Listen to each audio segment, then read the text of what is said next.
नमस्कार, मैं आस्था टाटिया ईटीवी राजस्थान की ओर से आप सभी का स्वागत करती हूं जनमंच कार्यक्रम में। चेन्नई में मूसलाधार वर्षा हुई, 100 वर्षों का रिकॉर्ड तोड़ दिया। जून 2013 में उत्तराखंड में बाढ़ से त्रासदी हुई, जनजीवन अस्त व्यस्त हो गया। ऐसी कई घटनाएं न सिर्फ देश में विदेश में भी हो रही हैं। क्या कारण है? कहीं ये इशारा तो नहीं है कि पर्यावरण के हालात अब बिगड़ रहे हैं और उसकी वजह से ये सब हो रहा है? आज हम चर्चा करेंगे क्लाइमेट चेंज पर ही। हमारे साथ मौजूद हैं कुछ खास मेहमान। आप सभी का स्वागत है और स्वागत है हमारी जनता का। प्रोफेसर खान, आपसे शुरुआत करूंगी। ये जो इतने ड्रास्टिक चीज़ें हो रही हैं, बारिश, सूखे, इन सब की जो ये हमें कंडीशंस का, एक्सट्रीम कंडीशंस का सामना करना पड़ रहा है, कई सारे फैक्टर्स रिस्पॉन्सिबल हैं। पर आप क्या कहना चाहेंगे? चेन्नई और उत्तराखंड तो हाल ही में एक चीज़ें हुई हैं, बट बहुत से ऐसी चीज़ें हो रही हैं ना सिर्फ देश में, विदेश में भी। जो सोर्सेज हैं हमारे कार्बन डाइऑक्साइड के, वो तो बेतहाशा बढ़ते चले जा रहे हैं और कार्बन डाइऑक्साइड को एब्जॉर्ब करने वाली जो मैकेनिज्म है वो घटता जा रहा है। यानी कि हमारे पास जो हरे पेड़ पौधे हैं उनकी संख्या बेतहाशा कम होती जा रही है। तो ये जो सबसे पहला समझने की बात है कि हमारी जो बैलेंस है यानी कार्बन डाइऑक्साइड का सोर्स और कार्बन डाइऑक्साइड के एब्जॉर्ब करने वाले दोनों के अंदर जो प्राकृतिक बैलेंस था वो मानव ने ध्वस्त कर दिया है। जो बड़ी एक लड़ाई होती है वो डेवलप्ड और डेवलपिंग नेशंस के बीच में होती है इस कार्बन डाइऑक्साइड के एमिशन को लेकर के। डेवलप्ड कंट्रीज चाह रही हैं कि इंडस्ट्रियलाइजेशन कम किया जाए, लेकिन अगर ऐसा होता है तो डेवलपिंग कंट्रीज जो हैं, जिसमें इंडिया भी आता है, चाइना आता है, वो कहीं ना कहीं बैक सीट पर हो जाएंगी। और बिकॉज वो डेवलप कर रही हैं तो एमिशंस हम बिल्कुल बंद तो नहीं हो सकते, एमिशंस होंगे ही, लेकिन कहीं ना कहीं उनकी कार्बन स्पेस स्टेक पर है, वो कम हो जाएगी। क्या कहेंगे आप? कार्बन डाइऑक्साइड है उसको अगर हम स्केलिंग करें तो हम चौथे या पाँचवें स्तर पे आते हैं अंतर्राष्ट्रीय स्तर के ऊपर। और अगर हम इसको पर कैपिटा के हिसाब से चलें तो अभी हम बहुत पीछे हैं, 150वां देश पर आते हैं हम लोग। तो हमारी जनसंख्या को लेकर के अगर और उसकी ज़रूरतों को देखें तो ज़रूरत पूरी करने के लिए अभी हमें बहुत सारा डेवलपमेंट करना है। अभी हमारे बहुत से शहर और बहुत से गांव और कस्बे ऐसे हैं जिसके अंदर के हमने अभी इलेक्ट्रिसिटी पहुंचाई नहीं है। हमारा अनुमान ये है कि पिछले 10,000 साल में जितनी कार्बन डाइऑक्साइड पैदा नहीं हो पाई उतनी पिछले 100 साल में और 50 साल के अंदर अंदर, और अब जो बढ़ोतरी हो रही है कार्बन डाइऑक्साइड की वो और ज़्यादा। यानी हमारे पास में अगर आप डाटा देखें, दिल्ली के अंदर 1500 रजिस्ट्रेशन गाड़ियों का रोज़मर्रा हो रहा है और एक तरफ हम कह रहे हैं कि हमें कार्बन डाइऑक्साइड घटानी, तो हमें अंदर अपने जो हमारी जो जनता है हमारी, उसको हमें ये समझाना है कि कार्बन डाइऑक्साइड जो हम पैदा कर रहे हैं उसको कंट्रोल करना डेफिनेटली हमारे लिए आवश्यक है। मैं यहाँ पे एक बार लक्ष्मीकांत जी के पास आना चाहूँगी कि जो बात अभी प्रोफेसर खान से भी की और माननीय प्रधानमंत्री महोदय ने भी कहा था कि हम डेवलपमेंट के साथ साथ एनवायरमेंटल प्रोटेक्शन भी, दोनों चीज़ों को साथ में लेकर चल रहे हैं। क्या कहेंगे आप? अगर मैं राजस्थान सरकार की बात करूं और राजस्थान के लेवल पर अगर ये बात करूं, प्रदूषण जिस स्तर से बढ़ रहा है उन कारखानों दिशा निर्देश जारी किए गए हैं कि अपने प्रदूषण रोकथाम करें और रोकथाम करने के पश्चात उनके ऊपर इस तरीके का भी हम मापदंड तय करने जा रही है सरकार कि वह अधिक से अधिक वृक्षारोपण कर सके जिससे पर्यावरण प्रदूषित होने से बच सके। साथ ही चूँकि हमारी सरकार लगातार ये प्रयास कर रही है कि प्रदूषण कैसे कंट्रोल हो, इस दिशा में हम कठोर कदम उठाने का प्रयास लगातार कर रहे हैं। चाहे वन संरक्षण की बात करें हम, तो वन संरक्षण की नीति हमने बनाने का प्रयास किया और वनों को बड़ी तेजी से वनों को कटने से हम रोकने का हम प्रयास कर रहे हैं। जहाँ तक वृक्षारोपण की बात है, सरकार इसके प्रति बहुत गंभीर है। जहाँ तक राजस्थान की बात है, सौर ऊर्जा पर भी राजस्थान का पूरा ध्यान है। सौर ऊर्जा के माध्यम से हम ग्लोबल वार्मिंग को रोक सकते हैं, ऐसा हम जानते हैं। इस निश्चित पर राजस्थान सरकार यहाँ पर आने वाले रेत के धोरों के अंदर बिजली उत्पादन करने का लगातार प्रयास कर रही है। उसका सकुत परिणाम हमारे पास निश्चित रूप सामने आने वाला है। उसके प्रयासों से मैं मान के चलता हूँ कि राजस्थान में जो पर्यावरण दूषित हो रहा है वह उसमें बहुत तेजी से रोकथाम होगी। अर्षा जी, जयराम रमेश जी जो पूर्व पर्यावरण मंत्री हैं, उन्होंने ऐसा कहा था कि एनवायरनमेंट और डेवलपमेंट ये कॉन्फ्लिक्ट में है, आपस दोनों साथ में नहीं चल सकते हैं। लेकिन दूसरी तरफ प्रयास उस दिशा में है, या जो सरकार है वो ये कहती है कि ये दोनों चीज़ें साथ में चल रही हैं और इसके टुवर्ड्स प्रयास भी कर रही हैं। जैसे कि अभी माननीय मुख्यमंत्री महोदया ने जो पूरे डिस्ट्रिक्ट्स हैं उनमें एक कंपटीशन की बात की है कि सभी लोग जो हैं, सभी डिस्ट्रिक्ट्स अपना कार्बन फुटप्रिंट कम करने के दिशा में काम करें और फिर रिवॉर्ड किया जाएगा या अवार्ड दिया जाएगा वर्ल्ड एनवायरनमेंट डे पे जो डिस्ट्रिक्ट सबसे ऊपर आता है और कई सारे इस तरह की चीज़ें हो रही हैं। आप क्या कहना चाहेंगे? जयराम रमेश बिल्कुल सही कह रहे थे कि जब हम इन्वायरमेंटल कंजर्वेशन की बात करते हैं उस समय हम डेवलपमेंट को जब जोड़ते हैं तो दोनों में कंट्रोवर्सी या कॉन्फ्लिक्ट होना स्वाभाविक है, क्योंकि यदि आप विकास की बात करते हो, विकास का सीधा सा मतलब ये है कि आप इंडस्ट्रियल डेवलपमेंट की बात करेंगे, आप उस चीज़ को प्रमोट करेंगे जो कार्बन एमिशन के लिए सबसे ज़्यादा जिम्मेदार है। आज जो इंटरनेशनल कॉन्फ्रेंस या इंटरनेशनल फोरम पे जो चर्चा हो रही है उसमें सबसे बड़ी कंट्रोवर्सी क्या है? जो डेवलप्ड नेशन है, जो आपने शुरुआत की, वो ये चाहते हैं कि डेवलपिंग कंट्रीज़ जो है कार्बन एमिशन पे कंट्रोल करें, क्योंकि उन्हें जो डेवलपमेंट करना था वो कर चुके हैं और सारे जो एमिशंस हैं वो सब डेवलपिंग कंट्रीज़ पर लागू करना चाहते हैं। तो वहाँ सबसे बड़ी आपत्ति, चाहे हम शासन में रहे हो, चाहे कोई भी गवर्नमेंट इंडिया में रही हो या चाइना में रही हो, तो वो ये कहते हैं कि आप अपनी की हुई इस गंदगी को या इस एनवायरमेंटल डिप्लीशन, ओजोन डिप्लीशन और ये जितनी भी ग्लोबल वार्मिंग है उसको हम पर थोपना चाहते हैं, तो फिर इसका कंट्रीब्यूशन जो होना चाहिए इसके कंजर्वेशन के लिए, उसके लिए पैसा आप दीजिए। तो वहाँ आकर के बात तो बनती है लेकिन पैसा नहीं दिया जाता, सिर्फ एक चर्चा होकर के ख़त्म हो जाता है। आपने कहा कि चेन्नई की बाढ़ हो या मुंबई की बाढ़ हो या उत्तराखंड की त्रासदी हो, देखिए ऐसा नहीं कि चेन्नई में अभी बाढ़ आई है, 100 वर्षों पहले भी आई थी।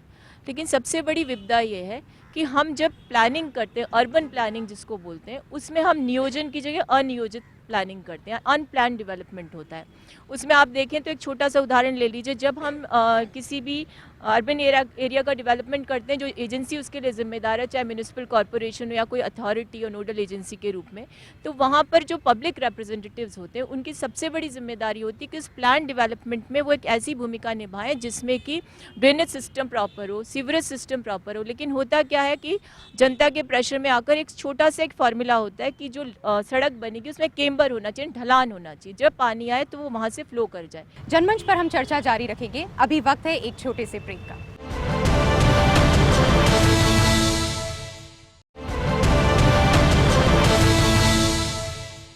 ब्रेक के बाद स्वागत है आपका। सूरज जी, आपसे बात करना चाहूँगी कि जो भी हम ये चर्चा कर रहे हैं, क्लाइमेट चेंज की जो हम बात कर रहे हैं, सबसे बड़ा असर अगर हम देखें सीधे गांव वाले जो हुए, गांव में जो रहते हैं लोग या जो किसान हैं उन पर होता है, क्योंकि शहरों में कहीं ना कहीं फिर भी रिसोर्सेज अवेलेबल हैं। गर्मी ज़्यादा हुई एसी चल जाएगा, ठंड हुई हीटर चला लेंगे, किसी ना किसी तरह से टैकल हो जाएगा। गांव वाले जो हैं वो इसका ज़्यादा शिकार होते हैं, क्या कहेंगे? गए साल दिसंबर में 38 डिग्री टेम्परेचर था उनियारा में, और उसका परिणाम ये हुआ कि कई बीघा ज़मीनों की गेहूं की फसलें सूख गई और वो प्री मेच्योर हो गई। परिणाम ये हुआ कि उन किसानों की, पूरे उनियारा ब्लॉक में किसानों को गेहूं की फसल नहीं मिली। ये पहला उदाहरण है हमारे राजस्थान में कि जलवायु परिवर्तन का स्पष्ट प्रभाव हमारे किसानों पर पड़ा, उनके आंसू किसी को नहीं दिखते। नंबर 2, हमारे राजस्थान में देश की सबसे बड़ी खारे पानी की झील है। मैडम, आपको जानकर आश्चर्य होगा कि जलवायु परिवर्तन के कारण जो 7 नदियाँ सामर झील में आती हैं, वो सारी की सारी नदियाँ अधिक तापमान के कारण और दूसरे प्राकृतिक अवरोधों के कारण समाप्त हो गई है। तीसरा सबसे बड़ा उदाहरण है, पिछले 15 सालों में भरतपुर में बाढ़ नहीं आई, जैसलमेर में बाढ़ आ रही है। ये सबसे बड़ा उदाहरण है जलवायु परिवर्तन का। भरतपुर नेशनल पार्क में पिछले 3 सालों से पानी नहीं आ रहा है, तापमान बहुत अधिक रहता है। परिणाम ये कि जो पक्षी जीवन वहाँ का था वो हमारे जलवायु परिवर्तन के जो विद्रूप रूप हैं या उनका क्या प्रभाव हो रहा है उसके साफ दृष्टिगोचर होता है। जैसलमेर में अभी भी कई जगह ऐसी है कि जहाँ बहुत अधिक हरियाली का विस्तार हो रहा है, क्योंकि वहाँ मॉइस्चर बहुत डेवलप हो रहा है, वहाँ बारिश बहुत पिछले 4-5 सालों से हो रही है। दूसरी ओर हमारे जो पूर्वी राजस्थान है, वहाँ आप देखिए जो बाढ़ग्रस्त क्षेत्र था वो धीरे धीरे सूखे में बदलता जा रहा है। परिणाम ये है कि जहाँ जो फसलें उगती थी ट्रेडिशनली, 1901 में जो फसलें उगती थी, आज 2001 के अंदर वो फसलें उस एरिया में नहीं उगती है। इसके काफ़ी रिसर्च पेपर आते जा रहे। ये मोटा मोटा उदाहरण है, लेकिन ये हमारे शासनकर्ताओं को या हमारे जो नीति नियोक्ता उनको नज़र नहीं आता। भाजपा के मित्र ने अभी माननीय मुख्यमंत्री जी का जिक्र किया, विजन की बात की, बहुत अच्छी बात है। लेकिन महोदय कृपया ये तो देख लीजिए, आपके सरकार के सचिवालय के पर्यावरण विभाग के गलियारे में 4 साल से state action plan on climate change पड़ा हुआ है, टाइप किया हुआ पड़ा हुआ है। कई वैज्ञानिकों की मेहनत और मदद से वो state action plan on climate change पड़ा हुआ है। टाइप होकर के उसे प्रिंट कराने की, उस पर एक्शन करने की किसी को फुर्सत तक नहीं है। हमारे नेताओं ने वो दस्तावेज नहीं पढ़ा है। आप क्लाइमेट चेंज की बात करते हैं। जी, मैं लक्ष्मीकांत जी से यहाँ पे बात करना चाहूँगी। लक्ष्मीकांत जी, कई सारे जो सूरज जी ने कहा उसके आगे भी मैं कई सारे ऐसे प्रोजेक्ट्स हैं जो प्रपोज्ड थे, इको फ्रेंडली प्रोजेक्ट्स, जैसे आपका public bicycle sharing, cycle rickshaw corridor, pod car scheme जो थी, और अभी इवन जो हम रिंग रोड की जो बात कर रहे थे ट्रैफिक डीकंजेस्ट करने के लिए, ये सब बहुत या तो आगे कुछ बढ़े ही नहीं है या स्नेल पेस पे चल रहे हैं, कुछ हो नहीं रहा है, क्या कहें? माननीय मुख्यमंत्री जी आने के बाद उस पर लगातार काम करने का प्रयास किया और रिंग रोड की परियोजना साकार रूप लेने जा रही है। निश्चित रूप से जयपुर जनता के साथ राजस्थान की जनता को उसका फायदा मिलने वाला है और उसका बहुत बड़ा फायदा राजस्थान की जनता लेगी। उससे शायद जो कार्बन डाइऑक्साइड की मात्रा शहर की ओर बढ़ती है वो उसमें कम होने का प्रयास मात्र होगा। ज़्यादा साइकिलिंग की बात, उस पर सरकार का काम चल रहा है। पिछला एक जो वर्ष हमारा लगातार गया उसके बारे में मैं कह सकता हूँ कि चुनावी वर्ष के रूप में चला गया और सरकार को काम करने का पूरा मौका नहीं मिल पाया, लेकिन लगातार इस वर्ष पर सरकार इन सभी परियोजनाओं पर ध्यान देने जा रही है और निश्चित मान के चलिए आने वाले वर्षों के अंदर ये सभी सपने साकार होते दिखाई देंगे और माननीय मुख्यमंत्री का विजन स्वच्छ और सुंदर राजस्थान, सुरक्षित राजस्थान, पर्यावरण की दृष्टि से सुरक्षित राजस्थान होगा, हरा भरा राजस्थान होगा। सुनीत जी, माननीय प्रधानमंत्री महोदय ने फ्रेंच प्रेसिडेंट के साथ में इंटरनेशनल सोलर अलायंस बनाया है क्लाइमेट समिट की साइडलाइंस पे। उसी को आगे मैं आपसे जानना चाहूँगी कि सोलर एनर्जी, विंड एनर्जी अभी एक बहुत ही इम्पॉर्टेंट है हमारे लिए उसको टैप करना, और साथ ही में कंजर्वेशन की अगर हम बात करें, एनर्जी कंजर्वेशन, मैं आपसे चाहूँगी इन दोनों के बारे में आप थोड़ा हमें बताएं। चूँकि ऊर्जा एक ऐसा मानक हो गया है, एक ऐसा पैरामीटर हो गया है कि जिससे डेवलपमेंट या प्रगति का जो सूचक कहलाता है कि आज हम मान लीजिए हम अमेरिका को कहते हैं तो वहाँ पर यूनिट अगर कंजम्पशन ऑफ इलेक्ट्रिसिटी जो है वो सबसे ज़्यादा है तो वो सबसे ऊपर है। आज उनके कंपैरिजन में हम, जैसा कि खान साहब ने बताया कि हम आज 150वीं रैंक पे आ रहे हैं, तो ये एक प्रगति का सूचक है ऊर्जा जो है, ऊर्जा का उपभोग। तो हमारा ये मानना है कि ये चीज़ ऊर्जा का उपभोग तो चूँकि डेवलपिंग कंट्री हैं हम, तो हमें तो ऊर्जा का उपभोग तो करना ही पड़ेगा, डेवलपमेंट के साथ रिलेटेड है ये।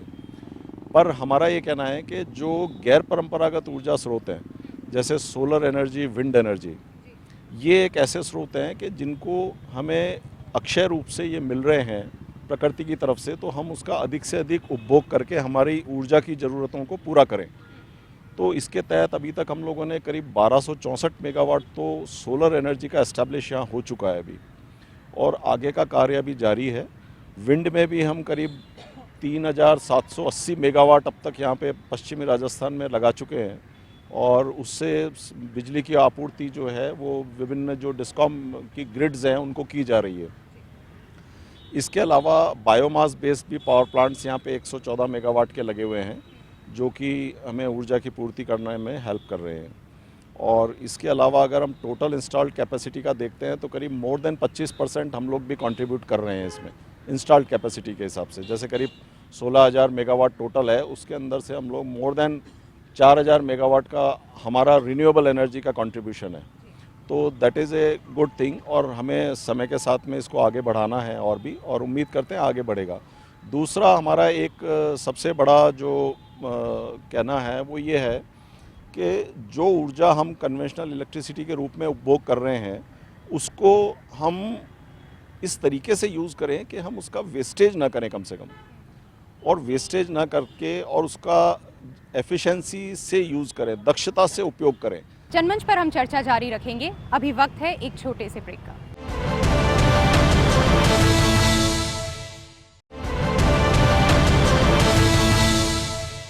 ब्रेक के बाद स्वागत है आपका। डॉक्टर मीना, सेंटर ने अभी जो स्टैटिस्टिक्स रिलीज़ किए हैं क्लाइमेट चेंज को लेके, उसमें राजस्थान टॉप 6 स्टेट्स में आता है हैजार्डस वेस्ट जनरेशन में। अगर हम म्यूनिसिपल वेस्ट की बात करें तो भी प्रोडक्शन, कलेक्शन, ट्रीटमेंट का जो है बहुत ही बुरी स्थिति है, और स्विच जनरेशन और ट्रीटमेंट की भी हालत काफ़ी ख़राब है।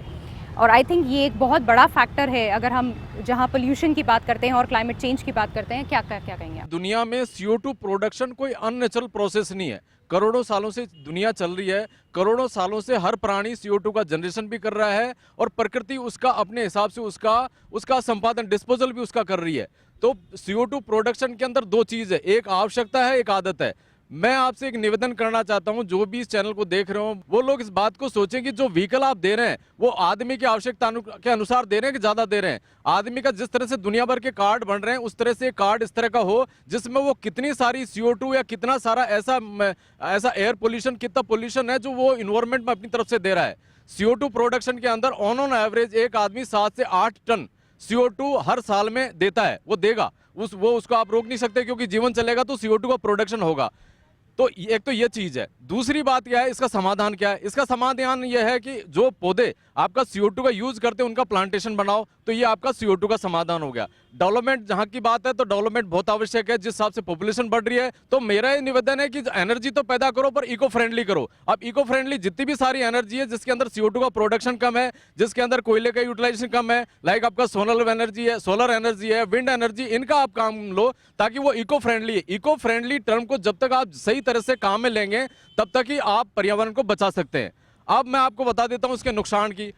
जलवायु परिवर्तन के अंदर सबसे पहला और आखिरी नुकसान है वो व्यक्ति विशेष को होता है, एक जीव मात्र को होता है, क्योंकि इससे देर सवेर या तो बीमारी पैदा होगी या माल न्यूट्रिशन होंगे, जितने भी सारे कॉम्प्लिकेशन होंगे एक आदमी के शरीर पे ही होंगे, जानवर पे भी होंगे, सब पे होंगे। तो जीव मात्र पे इसका सबसे ज्यादा दुष्परिणाम है। अब मैं आस्था जी की उस बात पे आ जाता हूँ सेग्रीगेशन की। तो सेग्रीगेशन का जो पार्ट है, सेग्रीगेशन बहुत कम लोगों को, एक आर्टिकल मैंने पढ़ा था उसमें एक कहा था कि यार एक कचरे को दूसरी जगह पटक दिया, उसको कोई समाधान नहीं है। समाधान यह है, एक 3-4 तरह के कचरे होते हैं। एक ऐसे इको फ्रेंडली है, भाई इतने सालों से दुनिया में लोग पैदा हो रहे हैं, मलमूत्र भी जा रहे हैं, मर भी रहे हैं, पर धरती पे कोई इकट्ठा नहीं हुआ क्योंकि एनवायरनमेंट में कैपेसिटी हो उसको डिकम्पोज करने की। तो वो जो चीजें हैं वो वातावरण में अपने आप समाहित हो रही है। तो सेग्रीगेशन पार्ट है, लाइक इतनी सारी सब्जियां होती है, इसके ऑर्गेनिक खाद क्यों नहीं बन सकती? जितना भी सारा आपकी सब्जियां वेस्ट मटेरियल है, जो ऐसा मटेरियल है जो प्रकृति में मिल सकता है, उसका आप खाद बनाओ। जैसे आपका प्लास्टिक बैग्स है, उसके लिए आप नई सड़क बनाने के काम चल रहा था, उसका मटेरियल बनाओ। जो आपका हैवी मेटल्स है, लाइक बैटरीज है, मरकरी है, दुनिया भर का है, उसका, और हैवी केमिकल्स है, जो डेंजरस केमिकल्स है, उनका आप अलग से डिस्पोजल करो। मैं सूरज सोनी जी से बात करना चाहूँगी। अगर हम जयपुर की बात करें तो कोई भी ऐसा स्पॉट नहीं है, अभी अगर हम PM 2.5 की बात करें लेवल की, या PM 10 की बात करें, पोल्यूशन फ्री कोई स्पॉट नहीं है। जो 6 जगहों पे मापा जाता है वहाँ पे नहीं है। कोई भी ऐसा सिस्टम नहीं है हमारे, जैसे अगर हम बीजिंग की बात करें या हम सिंगापुर की बात करें जहाँ पे अलर्ट सिस्टम है, हमारे यहाँ ऐसा कोई सिस्टम नहीं है। तो हम भले ही सीवियर कैटेगरी में हैं जहाँ तक पोल्यूशन की बात है, लेकिन सिटीजन्स को, पब्लिक को ये बताने का कोई तरीका नहीं है कि हम इस लेवल पर पहुंच चुके हैं और उन्हें अपने आप को कैसे बचाना चाहिए। क्या कहेंगे इस बारे में आप? आदमी अपने जीवन में पेड़ एक लगाता नहीं है और अपने जीवन मृत्यु तक 6 पेड़ों को वो लेकर के जाता है। जितनी एनर्जी आज हम जो संसाधन है उनके भरोसे बैठे हुए हैं, लेकिन हमारे जो विकास, सतत विकास है, उसको हम भूले बैठे हैं।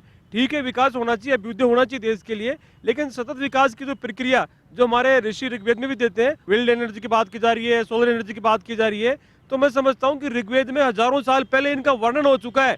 तो आज हम परंपरागत हमारे जो स्रोत है इनको लेकर के चलें तो मैं समझता हूँ कि समाज का भला होगा। जी, आप क्या कहना चाहेंगे? विज्ञान है एक वरदान, इसे अभिश्राप मत बनाओ। विज्ञान है हमारा दास, इसे बाप मत बनाओ। कहीं विज्ञान ने जहां हमारे जीवन को सरल किया है, लेकिन तकनीकी और विज्ञान के अंधा अनुकरण से आज प्रकृति इस आयाम पे आई है कि जिस तरह के संकेत, विभिन्न प्रकार की त्रासदियाँ आ रही हैं, वो संकेत मिल रहे हैं कि कहीं ना कहीं अब पहल हमें खुद से शुरुआत करनी होगी। और जिस तरह से कंक्रीट के जंगल शहरों में बसाए जा रहे हैं, जंगलों को कम किया जा रहा है, हमारी जीवन शैली इस तरह से शहरीकरण की तरफ और पाश्चात्य अंधानुकरण के कारण कहीं ना कहीं हम अपनी विरासत को पर्यावरण से भूल चुके हैं। इसलिए हम पहल खुद करें और वापस जो हमारा परिवेश था उसी तरह हम लौटें। कि जितने अपने राजमार्ग बनाए गए हैं उन पे हजारों पेड़ काटे गए हैं, और जबकि वास्तविकता है कि वहाँ पे पेड़ के नाम पे झाड़ियाँ लगाई गई है। अगर अपन उन राजमार्गों पे पेड़ जो हटाए गए हैं डेवलपमेंट के कारण, उनको वापस अभी निर्णय लें कि अपन जितनी जल्दी हो सके वो लगाएं, तो हो सकता है अपनी पीढ़ियाँ अपन को धन्यवाद देगी। पर्यावरण प्रदूषण में पॉलीथीन मुख्य कारण है, जबकि राजस्थान सरकार एक बार प्रदूषण पर प्रतिबंध लगाकर भूल गई है। जैसे हर आम दुकानों पे, आज ठेलों पे पॉलीथीन मिलती है। इसका क्या कारण है कि राजस्थान सरकार उस पर ध्यान ही नहीं देती? ग्लोबल वार्मिंग का सबसे बड़ा कारण है पेड़ों की कटाई और ज़मीन की खुदाई। सबसे बड़ी बात हर इंसान की जो समझ में आ जाएगा कि पेड़ कितना इम्पोर्टेंट है उसके जीवन के लिए, और उनका संचय करना अपने जीवन में कितना इंपॉर्टेंट है, तो मेरे हिसाब से ग्लोबल वार्मिंग की समस्या खत्म हो जाएगी। देखिए, सभी लोगों ने अपनी अपनी राय दी है। अभी आपने देखा कि कुछ दिनों पहले एक रिसर्जेंट राजस्थान नाम से एक प्रोग्राम हुआ था, तो जो चाहिए था वो 10 दिन के अंदर हो गया। नई रोड बन गई, नए पेड़ पौधे लगे, गमले लग गए, सब कुछ हो गया। इसी तरीके से सबको मिलके इसके ऊपर सोचना पड़ेगा, और जब तक ऊपर का बैठा मुखिया और उसके नीचे बैठे उसके सलाहकार जब तक इस तरीके से काम नहीं करेंगे, जब तक ये चीज़ें नहीं रुकेगी और बंद नहीं होगी। और आगे आप देख रहे हो, जैसे जश्न पे काम चल रहे हैं, 19-20 का हुआ, एक 13 तारीख का भी जश्न हुआ, सारे जश्न चल रहे हैं। इसी प्रकार से एक पर्यावरण के नाम पे एक मुहिम बनानी पड़ेगी, जिसमें मुख्यमंत्री खुद मॉनिटरिंग करे। जिस प्रकार से रोडों पे मॉनिटरिंग हो रही थी, रिसर्जेंट की हो रही थी, उसी तरीके से खुद मॉनिटरिंग करे, तब जाके कहीं हल निकलेगा। बाकी चर्चा ही करते रहे, हल नहीं निकल पाएगा। आजकल एक चीज़ देखने को मिलती है, जो कचरा पात्र हैं वहाँ उसमें लोग आग लगा देते हैं, जो निगम को चाहे किसी भी चीज़ को, तो वो धुआं भी एक जाके क्लाइमेट को चेंज करता है।